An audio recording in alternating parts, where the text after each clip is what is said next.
Hi, it's Andy, and today I'm bringing you my May wrap-up.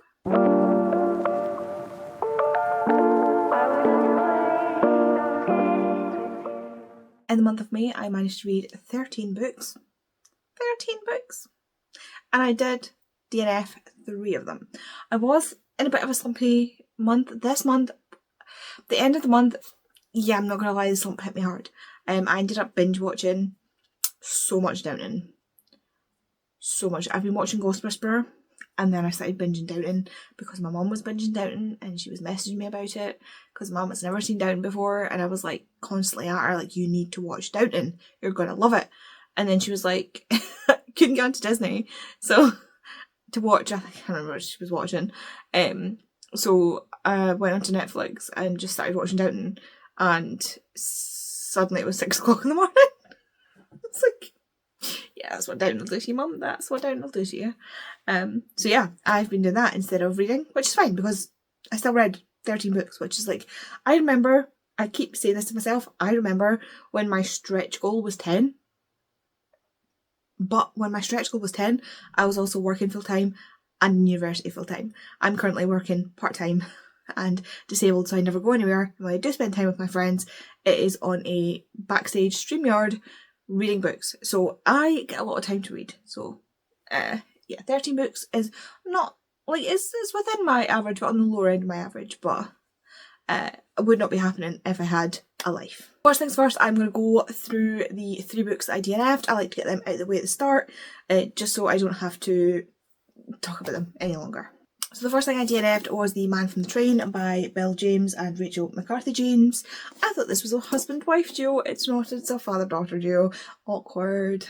So this is basically, these two did some research into the series of murders that happened 100 years ago or something like that. 100-ish years ago, 1912 it happened. So in 1912 there was a string of murders along this railway line, and nobody put it together that it was connected to the railway line. So people were killed from being charged with these murders. Like all these different individual little police forces in America were charging people or investigating these deaths, and nobody spoke to each other, so they didn't put it together that it was one guy using the train line to commit these murders. And does that not sound like a really interesting concept? And then these people, this father-daughter duo did a lot of digging into it because it caught their interest and managed to put it all together, along with other people. I think, I'm not even sure who else does this, but basically they think they know who did it based on putting all the evidence together, blah blah blah. Now, it sounds like an interesting concept, but as you can see, I kind of got off topic a little bit because this was so boring for like true crime, and this sounds bad, I don't like sensationalized true crime, and I don't like true crime done in certain ways. Like, I like true crime to be an advocate for the victims, or true crime to be a look at the techniques, which is a little bit of a hint as to what other book we'll be getting into later on in the month. This book, however, just seemed like, it sounds bad, but like, it's like the initial like, oh my god, of something happening. So it's like taking you through these murders, telling you about the injuries these people sustained, telling you about the suspects and like the court proceedings and stuff like that, the kangaroo courts that happened, but you never really get to care about the victims. Like, there's no, like, one thing I like about Kendall Ray, who does True Crime with Kendall Ray, and one of the things I like about her is that the first thing she does is introduces you to the victim.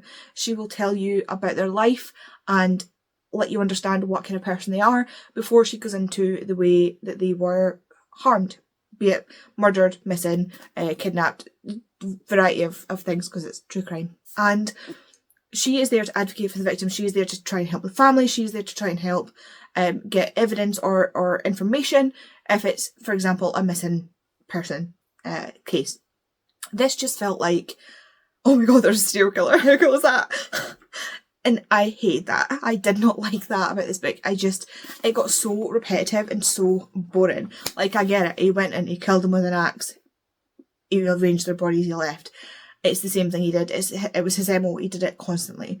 I get you can't really jazz it up, but to go through every single murder scene and tell me about, like, we think he hid in the barn, and then when somebody came out to the barn, he hit them with the axe, and then, like, and then he moved on, and then we moved on, and it's just like, it just felt so impersonal. I really didn't like it, which is unfortunate.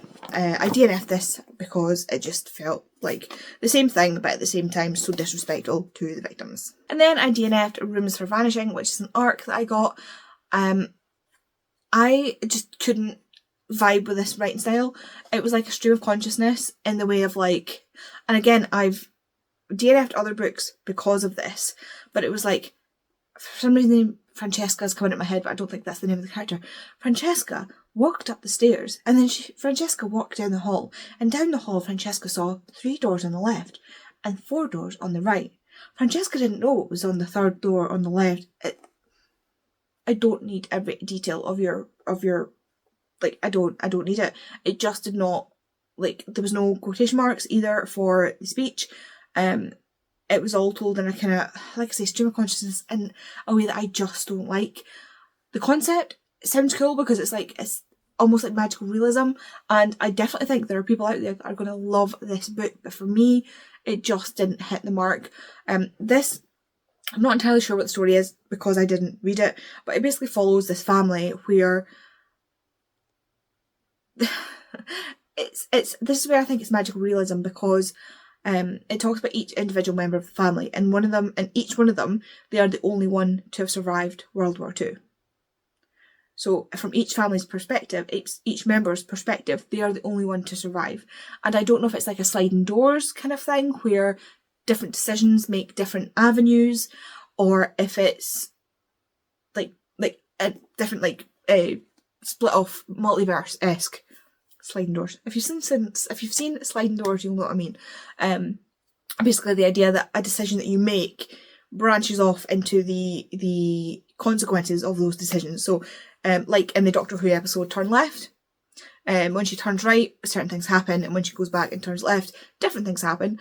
So that sort of thing. I don't know if it's that, and then it shows you what would happen each time, or if there's like a slipping through time and space kind of element to it, or if they all just think the others have died. I don't know, but it sounds like an interesting concept, and I really, really hope that it finds the people that will appreciate it, because, like I say, if it wasn't for the fact that I just don't get along with the writing style, I would have really enjoyed it. And then I decided to DNF Don't You Forget About Me by Vary McFarlane. I've also this month decided to DNF her other book that I have. It turns out Vary McFarlane is just not a writer for me. I don't like her writing style. Last Night seems to have been a total fluke, but I was reading this and I was making faces, and Tori was like, "Oh, she's going to DNF that book," and I was like, "No, I'll keep pushing. I'll see if it's okay. It's fine, because like it might just be that the past chapter is like annoying, and then she's fine in the future." No, she was not.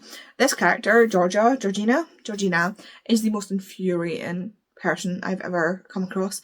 She is like, so she's a teenager in high school, and she's using like big words just to sound smart, regardless of the fact that other people don't know these words, but she knows those words, so she's obviously smarter than them. Like, I don't care. And she doesn't even drop it when she's an adult. Like, it is so pretentious. Like, stay in your lane, my girl. Like, I didn't like it. I did not like the character. I couldn't feel anything for her. There was some slurs used for Irish people. But I mean, Vary McFarlane is Irish. I think if I'd gone further, like, it was other teenagers in the school calling the new boy who was Irish names, and Georgina ends up being friends with him later on when she gets to know him. But I wasn't comfortable with this book. Unfortunately, this was my pick for Jem for my 12 and 12. Not particularly because I think Jem loves this book, which is great because I hate disliking books that people love, but just because I asked them to choose random books, and I think because of the name of the book. But yeah, unfortunately, I just couldn't get behind the main character, and wanted to kick her right up the ass. Now, on to the books I actually read. The first book I read was Secrets of Blackthorn Hall by Cassandra Clare. This is a Kickstarter book, I'm not entirely sure what the whole thing is with it, but this book is a series of short stories and some artwork, all told in letters. So if you're looking for something that's epistolary, which is a word I've just learned how to say, you could read this, and it has this beautiful, beautiful art. This is something you should read after you read The Dark Artifices.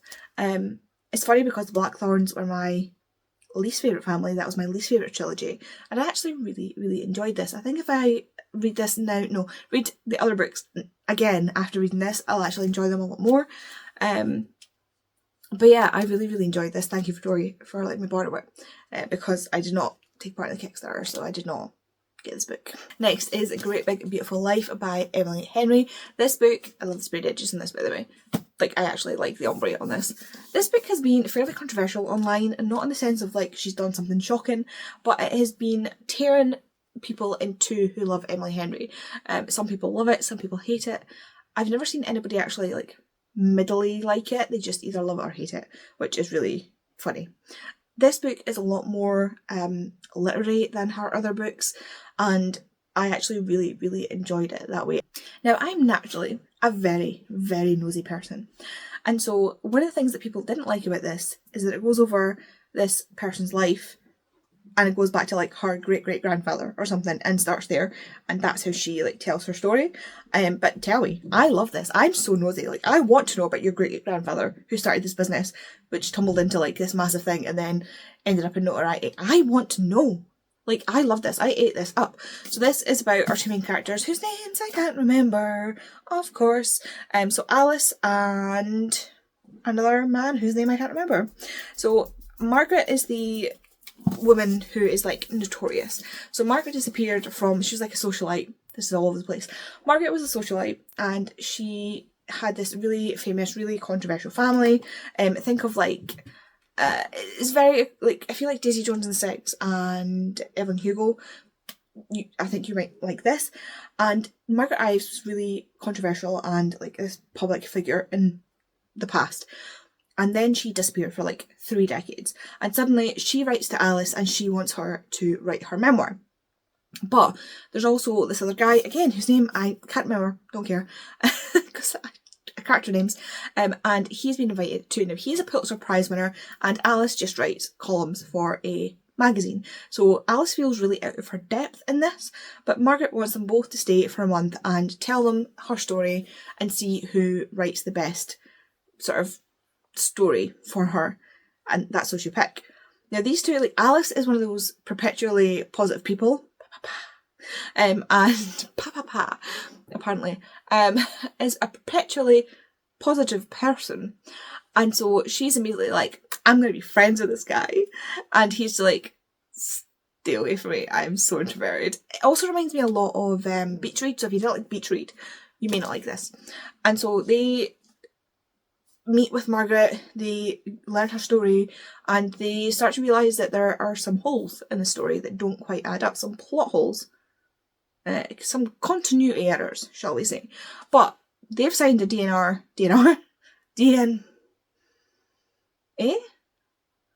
one of those things where you're not allowed to tell people stuff. I don't know what they're called. NDA. They've both signed NDAs, which means they also can't talk to each other as well as other people outside of it, and so they can't compare notes. They end up kind of starting to fall for each other, and it's such a background romance. You didn't even really need the romance, but I enjoyed it. I really enjoyed Margaret's story. Like, I was living for Margaret's story, and I also ended up really enjoying their romance. There's a lot of issues with Alice and her family in the past and things that happened, and the way she is learning to heal from them through hearing Margaret's story. I can't really explain this book very well, but I loved it. And then I decided to start a reread because I just needed something that I enjoyed and wanted to jump back into the world of something that I knew. You know what I mean? So I decided to start my reread of Magnus Chase and the Sword of Sour. This is gonna really mess with the camera. I'll set it like this. So Magnus Chase is the Norse mythology trilogy that Rick Riordan wrote. It is still in the same world as Percy Jackson. Chase might be a name that you recognise. And this is about Magnus, who's homeless after his mother, who was his only parent, died. And right at the start of the book, he gets into a situation where he dies. And he ends up in Valhalla, Norse gods, and finds out that he is a demigod. And now he is in Valhalla, and there are things going on. He needs to escape Valhalla to help save the world. There is so much in this book that I love, like the discussions about family and family dynamics, the discussion of found family, and I love this book. I forgot how much I love this book. There's also a deaf character who speaks with Elfish. Is it Elf sign language?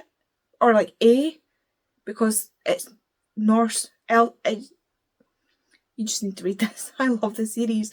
I forgot how much I love this series and I can't wait to read the next ones. Next, I got an arc of one of my most anticipated books of the year.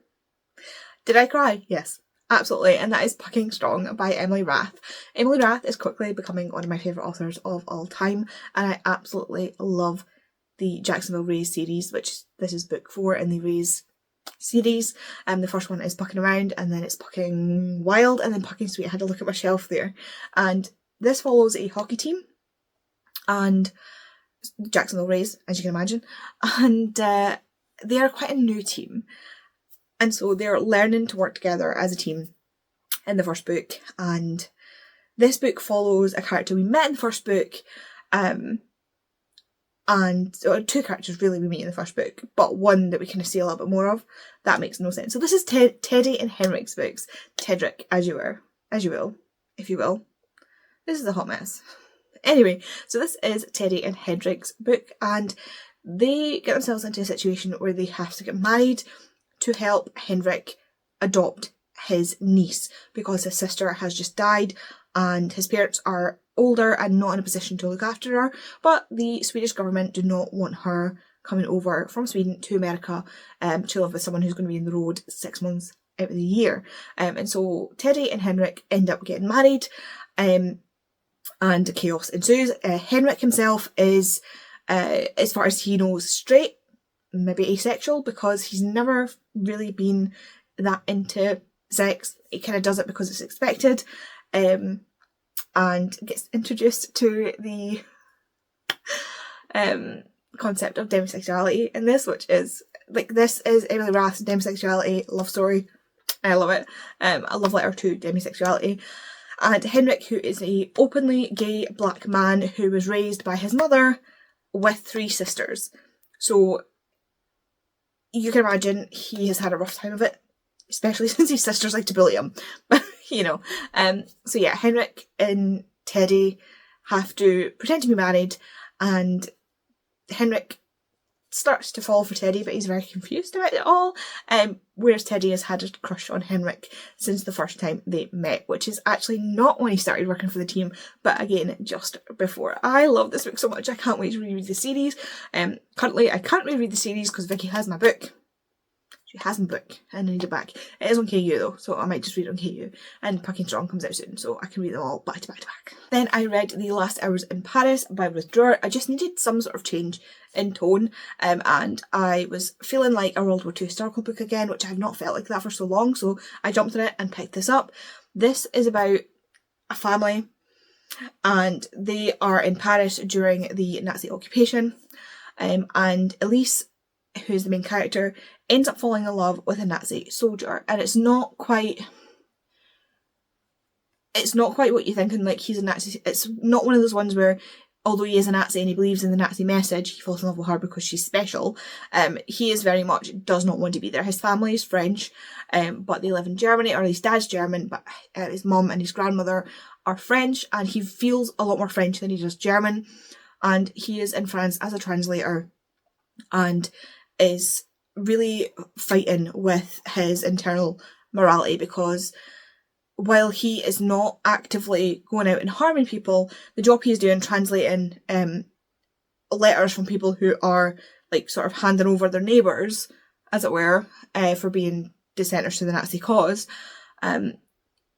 he still knows that he is doing harm, and it haunts him and it weighs on him, and he is trying to find a way to make things better, but also he wants to get home, he doesn't want to die.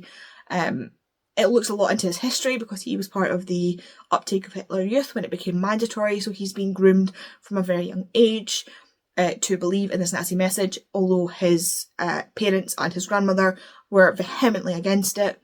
And Elise obviously is fighting with this dichotomy of loving this man because he is inherently a good person in a bad situation, but at the same time he is also the enemy and he is doing active harm to people she knows and people around her. This book is not like anything I've read previously, which is saying a lot because I've read a lot of World War II historical fictions. I love the characters in this, I love the storyline, it was heartbreaking, and oh my god, the ending. This ending. So it follows Elise and I can't remember his name, Sebastian, in the past during World War II. But at the start, we also actually follow Josephine, and Josephine is Elise's daughter, and all Elise knows, all Elise has told her is that her dad died in the war and she was engaged to him, and his name is not Sebastian, so there's some jiggery pokery going on there, but the opportunity comes for Josephine to go to England on a school trip, but for that she needs a passport, and for her passport she needs her birth certificate, and that opens up a massive tear in her and her mum's relationship. They also live with this other woman who took our mum in after the war, who refuses to let her mum speak about the past, and refuses to tell Josephine anything about it. Again, we're looking at found family, we're looking at family dynamics, we're looking at the dichotomy of being in situations like this, because there's not a clear cut. There is a clear cut. Nazis are bad. Nazis bad, right? Nobody's going to argue with that. Nazis as a concept, bad. The things that Hitler and his people were doing, bad isn't even cut. There are no words to explain how terrible it was. But as you filter away, further and further away you get regular citizens who didn't agree with what was happening but had so much fear for their own lives that they felt like they couldn't do anything. I'm not talking about the ones that are like, you know, they were killing people and like, I was just doing my job. But there were people who worked in underground networks. There are people who, humans aren't black and white, and this beautifully fits into those shades of grey. I love this so much. If you're looking for a good World War II historical fiction, I definitely think this is one, because not at any point does this make it seem like, oh, but maybe the Nazis were good people. No, he very much sees himself as a Frenchman. He refuses to call himself a Nazi because he does not believe in the Nazi message. But like I say, his parents are still in Germany. Like, he's very scared for his family if he were to go against the Nazis. Yeah, I love this book so much. Then I got another arc, and that is Human Rights by Juno Dawson. This is the last book in the HMRC trilogy? Trilogy. There is a novella, but the main story is a trilogy. And this follows on from the second book, obviously, so I can't really explain it because spoilers. But basically, HMRC is a secret offshoot of the government. I don't know if anybody outside the UK understands the whole point of the name. So HMRC in reality is the Homeland, is it Her Majesty's Revenue and Custom, or Homeland something, Revenue and Customs. So they do like your taxes and stuff. Whereas HMRC in this is Her Majesty's Royal Coven. And Her Majesty's Royal Coven was founded by Anne Boleyn, and it was founded as a coven of witches to protect the interests of the crown with the government. And the modern HMRC kind of work with the government to protect the world, or protect the UK from magical influence, and kind of control that side of it. Now this story follows 5 friends, and you see them as children as they are introduced to HMRC, and then you see them later on in life when they've kind of all gone their separate ways. One is now the High Priestess for HMRC, one is now a vet who sometimes helps out with HMRC, one is a nurse who wants nothing to do with HMRC, she just wants to live a normal life. One has gone off and created an offshoot coven who accept people who are not just, you know, straight white cis people. And the last of them is currently in a coma because she turned on HMRC in the war with the warlocks. Now, there's a prophecy in this world about the Sullied Child, and the Sullied Child sort of brings in is like an omen of the rise of Leviathan. And Leviathan is one of the three aspects of Satan. So there's Satanus, Leviathan, and Belial. And these are three aspects of Satan that cannot be reunited. But if Leviathan rises, the world will be tossed into chaos. And Helena, who is the high priestess of HMRC, believes that she has found the Sullied Child, and she asks Neve to come and help. So this book tackles so many hard-hitting subjects. Specifically, transphobia is one of the big offshoots, because the Sullied Child is a transgender girl named Theo, and Theo is seen by HMRC and by Helena as this horrible, cursed thing, this Sullied Child, whereas in reality she's just scared. She's just terrified of her magic and what it means and the way she's been treated, and like all these things that have happened to her in her short life are horrendous. And so Neve takes on Theo as a ward, and she is to get to the bottom of her magic, of what's going on. Is she the Sullied Child? What's going on? And yeah, I love the series so much. Like, I just finished it, and I'm so looking forward to doing a reread again, like back to back to back, and getting the full story in like one go. Juno Dawson has done a wonderful, wonderful story with this. I loved all of them. I think I gave all of them 5 stars. And I'm so sad that it's over, but I loved the way it ended. And on the other side of the spectrum is Need Me by Tessa Bailey. Don't get me wrong, I love Tessa Bailey, but this trilogy is not it. This is book 2 in the Broken Beautiful trilogy, and it follows a professor and a student, and that's not even the bit I had the problem with. It was like half-assed. Like, this book is so half-assed, it's unreal. It could have been so good, and it was just like, she wrote it in. Like, she just, meh. I did finish it because I was like, I'll be finishing it, damn it. I did so much to get, like, I couldn't find the middle book of it. I think it was this one. Was it this one? One of these books, I had 2 of them, and I couldn't find the third. And eventually I found it, so I'll be damned if I don't finish the series. But if you enjoy Tessa Bailey, I would maybe just skip the series, because honestly, it's not her best. And the smart's not even that good. Like, it's really just, she just phoned it in. She just phoned it in the series. And then, aptly, I'll get to that in a second, I read Club Dead by Charlene Harris. Now, this is about Sookie Stackhouse. Now, this is the Southern Vampire Mystery Sookie Stackhouse series, True Blood series.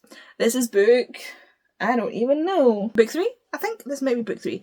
So this follows Sookie as she goes to find Bill, who has been kidnapped, and she meets Alcide Harvaux, who is a werewolf who helps her get into Club Dead and to kind of find out what's happened to Bill. I love this series. This is where it really picks up for me, like the series. This is where it really gets going. The first 2 books, this is not the second book. I think there's 2 books before this. I'm not sure. Yes, it's number 3. It's on Storygraph right there. This is the book where it really picks up, and I really start to enjoy it. But this is funny because the reason I'm laughing is because this book is about the sort of aftermath of the vampires coming out of the coffin, is what they say, when Japan made synthetic blood, and they could then drink the synthetic blood instead of drinking from humans, and so they could tell humans, hey, we're here, and we're just, we're humans who have a disease, we're not dead. Totally not dead. Absolutely not dead. And I'm just laughing because it was in the news today that Japan has successfully created synthetic blood. It was always going to be Japan, let's face it. It was always going to be Japan. So True Blood World, incoming? I hope not. Although Alexander Skarsgård, who by the way is going to be Murderbot. So I want to watch that now. Anyway, yeah, like I said, this is book 3, so it's about Sookie Stackhouse. She is a waitress in a bar, and she's also a telepath. And because she's a telepath, she can hear the thoughts of everybody around her, and that doesn't make for living in society very well, because you can literally hear everything people are thinking about you. So she's a bit of a loner. She lived with her gran, and her parents died years ago, and since then she's never really been like she's never really been out on a lot of dates. People know there's something different about her, but it all starts to work out for her when vampires come to her village or town or just like buttfuck nowhere, Louisiana. It's actually called Bontemps, but you know. And she realises that she can't read the minds of vampires. So when she's around vampires, she gets to like switch off her brain. And it's far too enticing for her to walk away from. And then I read When the Dogs Don't Bark by Angela Gallup. This book is the epitome of what I was talking about when I was saying about The Man from the Train. This is very, very much Angela Gallup talking over her career, but in a way where she focuses on the science, the development of science, the development of court proceedings, the development of law within the UK and other countries. Angela Gallup has had an incredible career. She worked for the FSS, which is the Forensic Science Service in the UK. She was around when it got mothballed. She started her own company to do forensics for people privately. So, yes, they had people like, is my husband, wife, whatever, cheating on me, but she also worked for a lawyer. The company also worked for lawyers on the defence who were never allowed evidence in forensics. Like, they just had to deal with whatever they heard in court at the time, and they weren't trained on understanding things, and she does a lot of work in bridging that gap. And now it's mandatory for both prosecution and defence to be allowed to see all the evidence, do their own testing on the evidence to make it an even floor. Now, even if somebody is 100% guilty and you know they're guilty, they are still entitled to defence. They are still entitled for their defence to see the evidence, to make sense of it, to be able to just do their job. Like, the point of a defence lawyer is not to get their client off. The point of a defence lawyer is to make sure that the scientists and the other lawyers are doing their job. There are so many cases, and there's one just recently where someone has been put in jail incorrectly because their defence weren't able to do a good enough job. And not to the defence's, like, not their fault. But for example, this man who's just been let out of jail, I can't remember what the story is, but he was accused of, I think it was a rape and murder of this woman like 13 years ago or something. And just recently they did, and recently I mean like within the last year, they did DNA testing on the semen found on her body. Guess what? Wasn't his. He's been in jail for 13 years. 13 years in jail for doing something he didn't do. And for 13 years, whoever did commit that crime has been free and loose to do whatever they want. So that is why defence lawyers are so important, because they need to make sure that the prosecution are actually doing their job and that innocent people aren't going to jail. So Angela Gallup developed this company, and she's had a few companies, a few iterations of it, where they do forensic science for regular people, for defence lawyers, for the prosecution because the FSS got mothballed, and she also now works abroad in places where there's been mass graves uncovered or accidents. I wouldn't be surprised if she worked with Sue Black at some point. But yeah, Professor Angela Gallup and Professor Sue Black as a team would be unstoppable, I swear. And the thing that I love about this is that Professor Angela Gallup is a forensic biologist. She's a forensic biologist. So this is like peak epitome of my interest. I studied forensics at university. I know I've said it a million times, but my speciality was forensic biology. I wanted to be a forensic biologist or a pathologist. DNA analysis was my thing that I absolutely loved.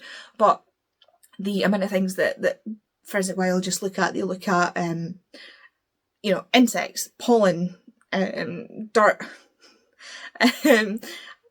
DNA, body fluids, fibres. Fibres are so important. You have no idea how important hairs and fibres are. And hairs and fibres, very different things. Let me just tell you now. So you get the forensic biologist look on things, and I loved this. This was incredible. The audio narration was impeccable, and I really hope she does an updated version where she talks about other things, other cases that she may, because she's still working. She's still working.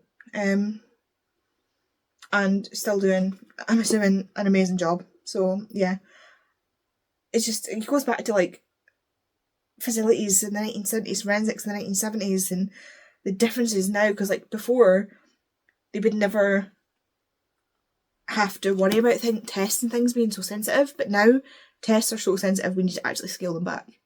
And just, this was the peak, I think, of my month. Then I decided I needed another reread just to keep me going. Oh, by the way, the Charlene Harris one, also a reread. But I decided to reread Shadow of Night. This is the second book in the Discovery of Witches trilogy. There's now like 5 books. But like, this was the original trilogy. This follows Diana and Matthew as they go back into the past to help Diana with her magic. If you don't like historical fictions, this might be a bit rough on you. Deborah Harkness is a historian, and you can tell she's a historian when you read this, and that's what I love about it, but it's what some people dislike about it, so just so you know. So Diana and Matthew live in a world where witches, demons and vampires exist alongside humans, but they are not the demons, vampires and witches that we know about. They are slightly tweaked in this world. So Diana is a witch, but she is a witch who is not interested in being a witch, and she just wants to study alchemy. I think she's studying, she works at Harvard? She works at Harvard or Yale, I cannot remember, and she is on a sabbatical at the moment to do research at Oxford. And while she's doing research, she pulls a manuscript from the stacks, and suddenly so many other creatures are interested in her. So she starts to find there are lots of demons and vampires and witches hanging about her, and they all want her to recall this manuscript for them. But when she goes to recall the manuscript, it doesn't come back. It has disappeared. And the witches, demons and vampires have been looking for this manuscript for centuries. And there is one vampire in particular called Matthew de Clermont who is particularly interested in Diana, and he ends up protecting her from the other creatures, despite the fact that creatures are not meant to hang out. They're not meant to sort of be together. Demons can hang out with demons, witches can hang out with witches, vampires can hang out with vampires. That's fine, but they are not allowed to intermingle. The more of them that there are together, the more suspicious the humans get, the more they realise the otherness about them, and the I can't remember what they're called now, the group of vampires, witches and demons that kind of together rule over everyone, want to keep them separated and segregated, and Matthew and Diana are about to break all of the rules, and I love this so much. Back in the book said this is like adult Twilight, and yeah, I always say that, like, I can't believe it took me so long to realise it took me until she said it to realise that this really is just adult Twilight. Like, this whole forbidden love like thing, I eat it up though. I love it. I love Diana and Matthew. I love the research that goes into these books. I love the heart that Deborah Harkness puts in, and I'm so excited to get to the last one again. And then I read My Roommate is Vampire. I have this on Kindle, and I thought this was going to be like a fun, good time, and it was. It was fine.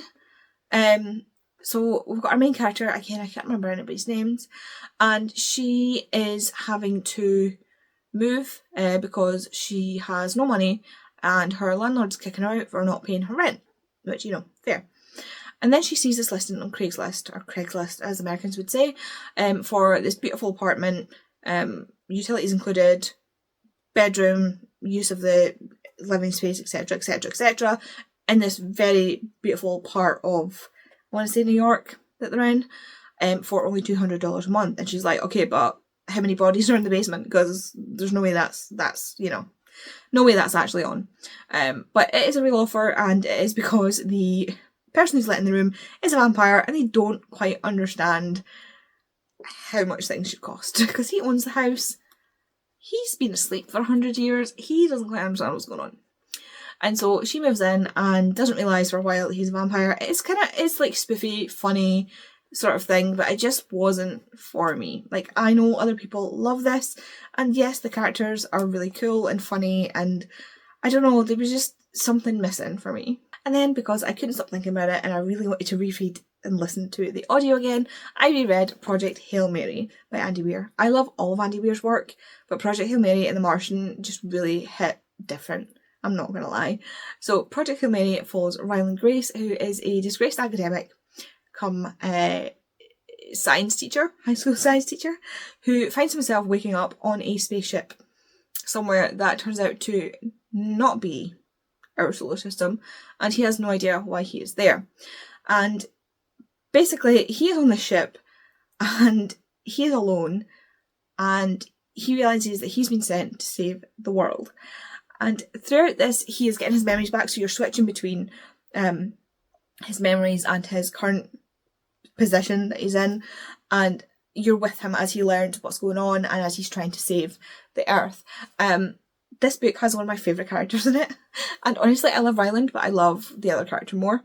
And I just love the relationship they have. This book is so beautiful. It's so beautifully written. It's so beautiful at the heart of it, but it also shows the lengths and the lengths at which humans will go, and also I mean, like, both ways, like great things and terrible things. And I love this so much. This has got one of the best audios I've ever listened to. I recommend this to everybody. Honestly, if you just like funny characters and are just getting into sci-fi, I think Andy Weir is definitely where to go.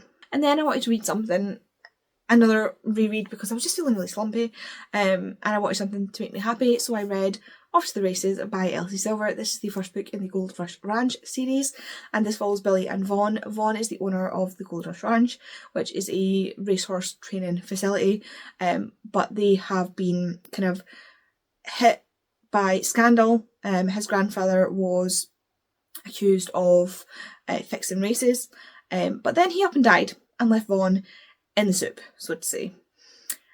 Vaughn then hires Billy, and he thinks Billy is a man at first, which is hilarious, because when she turns up, he is not happy, and Billy is the new horse trainer, and Billy is no newbie to scandal. She's been through scandal in her life, and this is about Billy and Vaughn. Obviously it's a romance, but it's also about this horse. I love this horse in this. His name's Double Diablo, or DD, and he's basically unhandleable, but he has a great spirit, and Billy is like, I'm gonna get through to this horse. And it's funny because the horse is kind of a reflection of it's like high school English class here. The horse is kind of like an internal reflection of Billy and Vaughn, and how they both need to learn to trust again. Vaughn is devastated by his granddad's behaviour, and he just wants to clear his name and get Gold Rush Ranch up and running again. Billy is running from her past, and she just doesn't trust anybody because of what happened in her past, and she needs to learn that not everybody is like that. But yeah, I really enjoy this book. This is probably my least favourite in this series, though. This is the first book that Elsie Silver wrote and published, so you can really tell. But this is a great start to the series and gets you really acquainted with Gold Rush Ranch. This, like I say, the book's all intertwined. So the second book is actually Violet from Chestnut Springs. The brothers in Chestnut Springs are Violet's brothers. So Violet works at Gold Rush Ranch. So yeah, Violet's book is next. I'm really excited to get onto that one. But yeah, it was just a nice, easy reread to end the month. So there we go. Those are the books I read in the month of May. Let me know what you read. Have you read anything that I've read on this list? And if you are interested in any of them, I'm more than happy to discuss them down in the comments. If you want to let me know you were here, give me some sort of horse related emoji for Off to the Races. And yeah, thanks so much for watching. I will see you in the next video. Bye!